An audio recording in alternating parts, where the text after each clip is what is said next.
Good morning to all my friends and family, and welcome to this episode of Jim's 5am Club. It's Saturday morning. I'm working, but I'm working on a site which is adjacent to Cockle Bay, and as you can see from this view here, that Sydney is celebrating its boat show, and we've got a number of award-winning vessels here on display and for sale. And in one of the exhibition centres just over the way there are over 280 boats, watercraft, for people to go and check out and see and dream about having a boat and hopefully actualising it as well. What I'd like to do this morning is go through yet another book summary, as I normally do on Jim's 5am Club, where we can go and do a bit of a walk and talk and learn something new wherever we can and incorporate it into our busy lives. The book summary that I'm going to do today is of a book which is an absolute classic. The book is named The Little Prince, and the author is Antoine de Saint-Exupéry, and he was a soldier in the Air Force. He was an airman, a French airman who fought in World War II, and he had a number of experiences, life experiences, that he captured in a tiny novel, a novel which is less than 100 pages, but it's a novel that has been translated into 500 or so languages and has sold over 200 million copies, making it one of the most popular books in the world. And the theme of this novel is it tries to capture and to crystallize as clearly as possible humanity and the typical types of problems that people have. And to help put into perspective, the author of this little novel wrote it, as we said, during the war, and he went missing at the age of 44. He disappeared as a pilot on one of his many reconnaissance missions.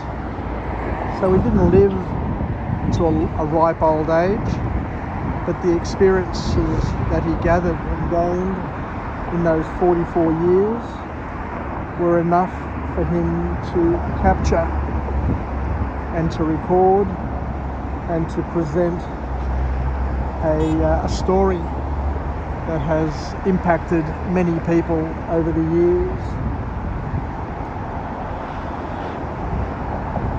Some people say that if you were to explain the world and adulthood to a child, the complexities of adulthood to a child, what you'd best do is to take this book and to read them The Little Prince, which would hopefully give them a taste and a sense of what they are to experience throughout their lives, and to help them identify the typical types of traps that adults fall into, and to help them avoid them or to climb out of them at different times throughout their lives. The author here says quite profoundly that all grown-ups were children once, but very few of us remember the fact that we were once children, and we get caught up in the complexities, as we mentioned before, of life, of adulthood, and the mundaneness and the ho-humness of life, and we end up just plodding along, many of us wasting valuable time, valuable moments that we could have done more or better with the people around us, with the opportunities that present to us, and not waste our lives and spin our wheels when we didn't really need to get caught up like that. So in terms of this book, the first key point that comes from this author is that we need to apply our imagination to our sensory observations, or else if we don't, we will miss the point of life. We'll miss out on living our lives and making the most of those moments.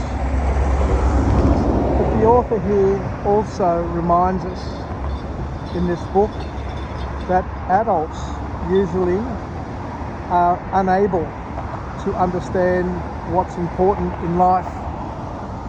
And as we mentioned before, we end up spinning our tires, getting bogged down in things, wasting our time, wasting our energy, and wasting our lives in things and moments which aren't all that important. But for some reason, which is hard to explain, people get bogged down, they get caught up, they major on minors. But this book, once again, is a reminder that we need to major and spend our efforts and our energy on the things that are most important. So in this book, one of the highlights is a visual where the author has a picture of a boa eating or having eaten an elephant, and they ask people, what do you see when you look at this picture? And many people can't quite make out that there is an elephant inside the boa from the outside looking at the snake, and a lot of people see that it's a hat. So what the author here is trying to explain to us is that we need to use our imagination, we need to be curious, and we need to make sure that we don't get caught up in seeing life just through one dimension or two dimensions, but to see life as it is, but also to use our imagination to see more things than what most people get to see.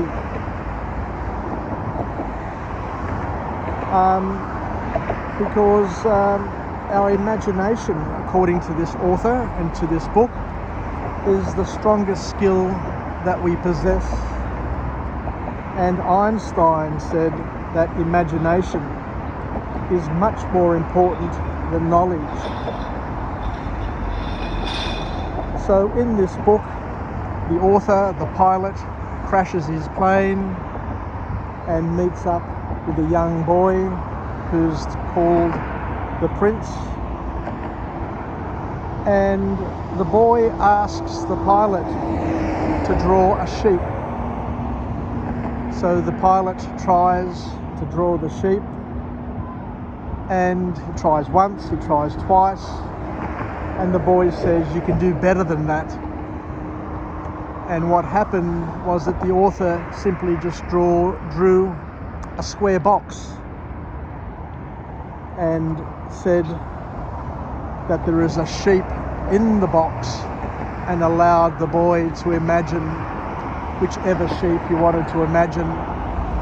And the boy then understood that the pilot had cottoned on and understood what he was saying in terms of using one's imagination and not just seeing art or paintings as a canvas and dried colours, but to use our imagination and to understand that when you go to an art gallery and you see a masterpiece like one of Van Gogh's paintings, to understand that it's not just flowers that you're looking at. You can use your imagination and turn that artwork into whatever image you want to see.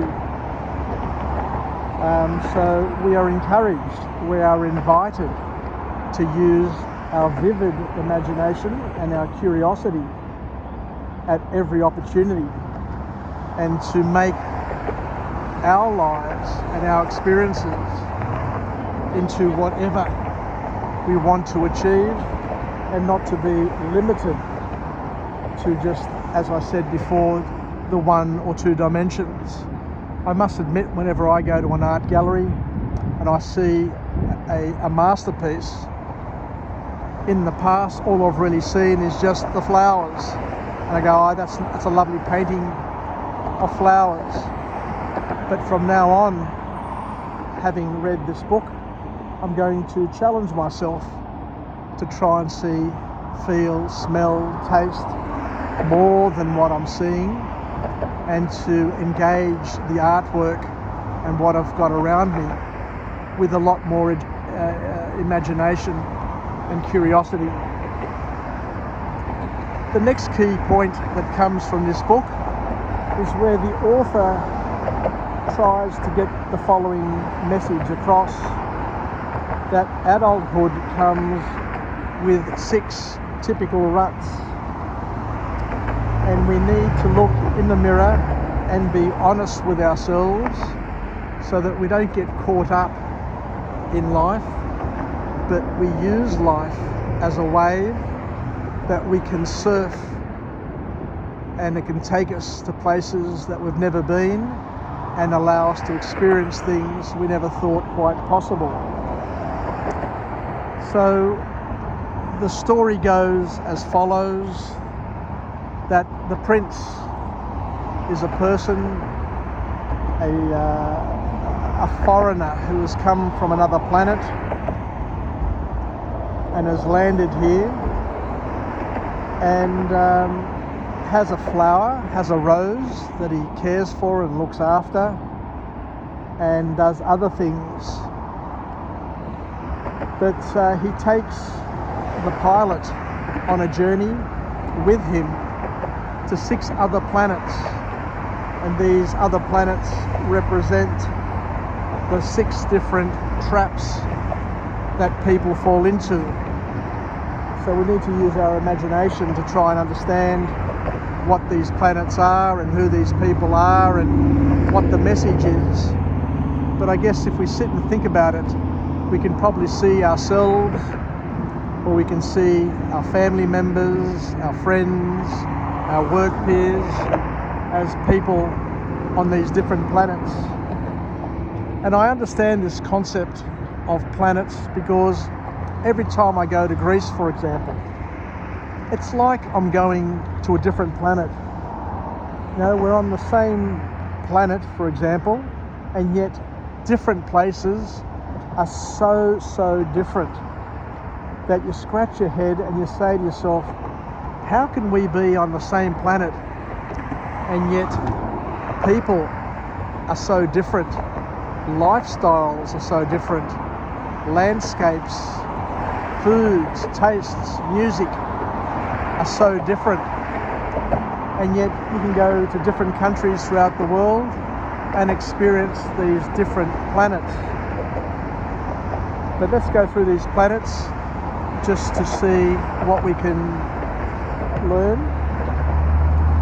So on these 6 planets are 6 individuals, and these represent, as I mentioned before, the common traps that people fall into.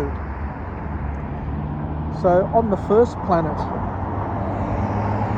they met a king who had no followers, a king who issued pointless orders. And you wonder, what is the purpose? This person saw himself as being the king. They offered orders, but there was nobody to follow those orders.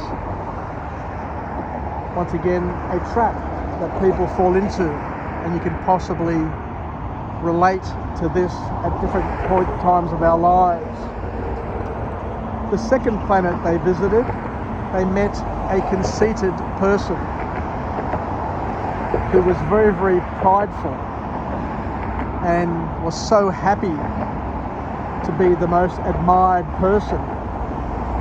But he was the only person there, which once again raises the question, what's the purpose of having pride when there is nobody else there to share it with, or there is nobody else to share those experiences with? No, we need to understand that we need to operate and to work with other people. The third planet that we went to, that they visited, was where there was an alcoholic who drinks to not feel ashamed about drinking. You know, how often do we do things? How often do we sabotage ourselves and continue to sabotage ourselves because we're worried about what other people think? It just gives us an opportunity to focus a little bit more on what's important. And I know that we Greeks, especially the Greeks who came from Greece, who grew up in villages, were always worried. Τι θα πει ο κόσμος? What are other people going to say or think? We can't live our lives worrying about what other people think or say. By all means, we need to work within a framework. We need to work with other people. But we can't calibrate, I guess is a good way of saying it. We can't calibrate our lives and live our lives based on what our parents, grandparents, uncles, aunts, friends, families, work peers think. We need to live our own lives uniquely and individually, because at the end of the day, we have a purpose, our own calling to try and express and achieve, and we've got one lifetime to do it.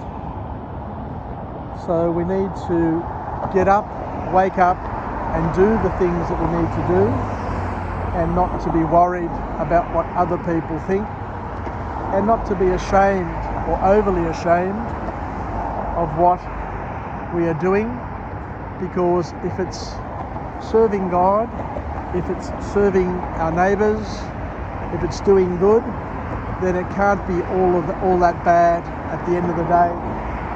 If of course it's selfish and it's got no other purpose other than to fuel your own selfish desires, then maybe we need to think about it a little bit more deeply. The next planet that was attended was where there was a manager whose job and only job was to count the stars. So we spent all of his time, his whole lifetime, working, counting the stars, rather than sitting back and looking at them and just enjoying them for what they are. Now, how often do we get caught up in the rut in life where we just spend our time working, cooking, cleaning, doing things without knowing why we're doing it, and just not enjoying ourselves or not living our lives, but just ticking the box to make other people happy, buying things with money that we don't have, things that we don't want, to impress people that we don't like. Now, just like a lot of these boats here, the majority of these boats, once purchased, will spend most of their time moored at a marina, not sailing the waters, not doing this or doing that, but just as a status symbol, so that people can tick the box and say that, I've got a boat, I've got a beautiful boat, but not getting to enjoy it and not getting to enjoy their lives. The next planet that was attended was where there was a lamp lighter. You could say a person who switched on and switched off the sun every 30 seconds. All they did was just blindly follow orders without questioning, without understanding what they were doing and what the purpose was. A lot of us in our jobs, a lot of us in our careers, a lot of us in our daily lives just do things because other people expect us to do them, but don't really question and understand why we're doing it and what the benefit is of us doing those things. So once again, we need to question our lives, we need to question what we do, and not just do it for the sake of doing it. And the last planet that was reached was where they went to a planet where there was a single geographer who had been plotting and mapping all of the geography of that planet, but hadn't been to any of those places that they'd catalogued. So once again, people who are just dreamers, people who are just talkers, that don't really achieve much, don't really do much, but all they do is spend their time planning their lives, planning what they're going to do, painting the picture, but never actually achieving it or getting there. So the key sort of message to come from this book is that one needs to rein in their ego, rein in their vanity, rein in their bad habits, and rein in the things that they mindlessly follow, that they mindlessly automatically do, and just to focus and to do the things which have the best return on the investment. Because at the end of the day, the point of our existence, the reason why we are born, the reason why we come into the world, is to serve God with our heart, mind and soul, to glorify God and to do things which are God-pleasing, and to love each other, to love our neighbour as we love ourselves. And as we said, to do things that are going to add value and to be God's partner in creation, as opposed to being a selfish individual who just does things greedily just to maximize their own satisfaction, not caring, not worrying about the damage that they cause others around them. So we need to not get lost in the humdrumness of adult life. We need to be curious and we need to be humble, is a key message coming from this author in this book. And the last key point that we need to focus on is that we need to focus on things in life that we can't touch or see, because the most important things in life, according to this author, are the things we can't touch and see, and friendships are one of those things which are highly, highly valued according to the Little Prince. As I mentioned before, the Little Prince that the pilot who had crashed his plane found and came into contact with had a rose that he cared for, and that was the only rose that he knew of. He didn't know that there were any other roses on the planet, but the pilot took him to a place, a field that was full of rose gardens, thousands and thousands and millions of roses. And the prince looked at all the roses in awe, and then it dawned upon him that his soul rose, his rose that he'd been protecting, he'd been looking after, is but one of many. But the pilot taught him and said to him that your rose is very, very special. And the prince says, but why is it special? There are lots and lots of roses. And the pilot explained to him that the reason why your rose is special,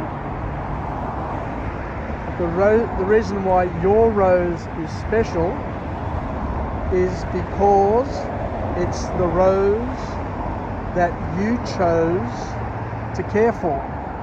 Just like when we get married, just like when we get engaged, just like when we have children or friends.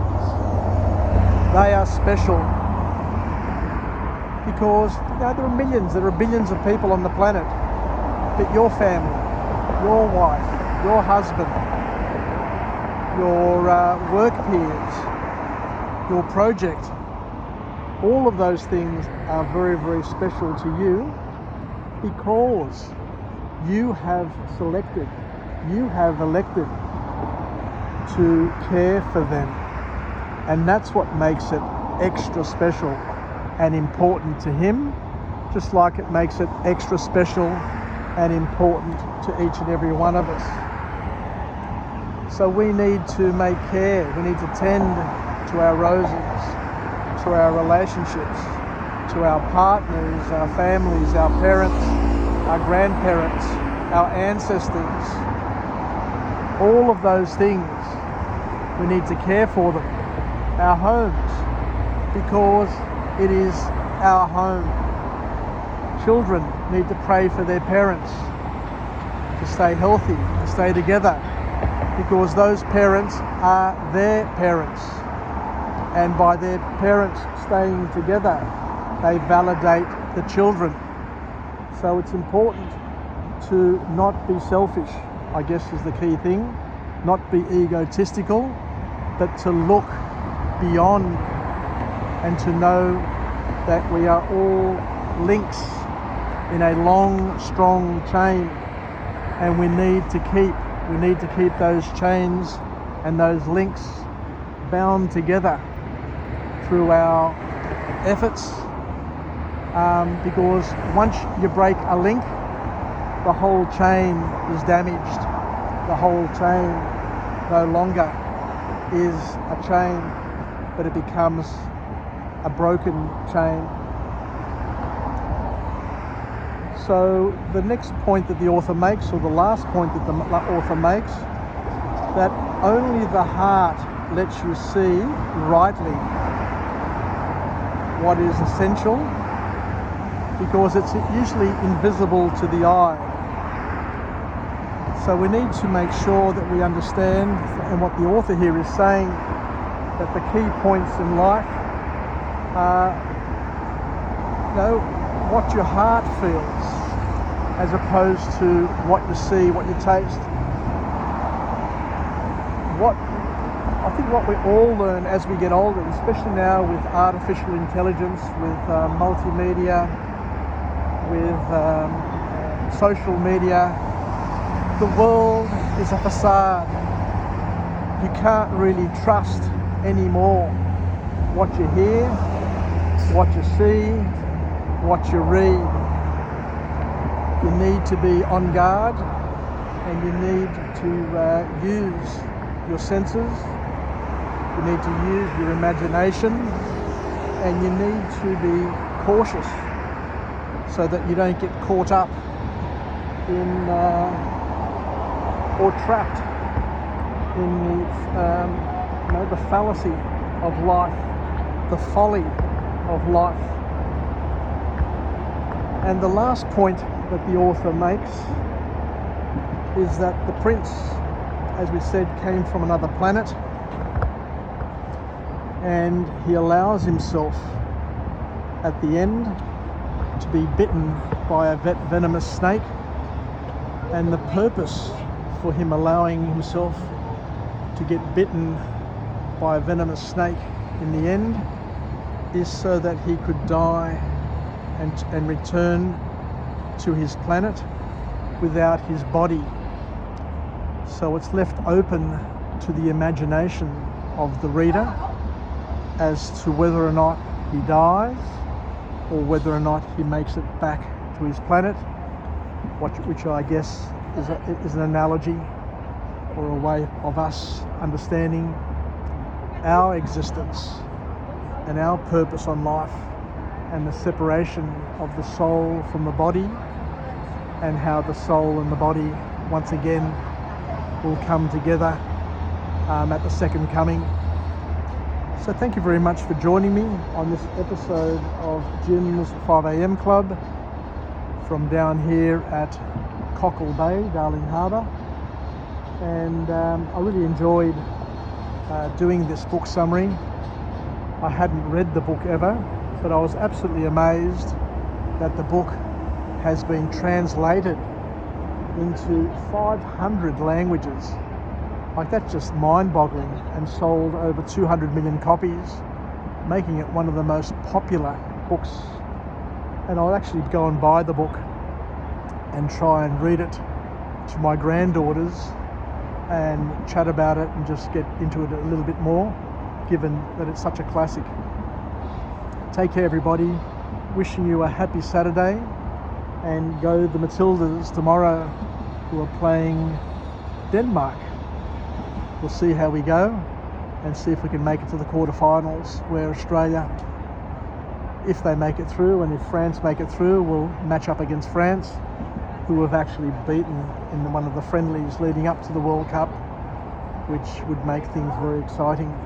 Take care, enjoy the rest of your day, and bye for now.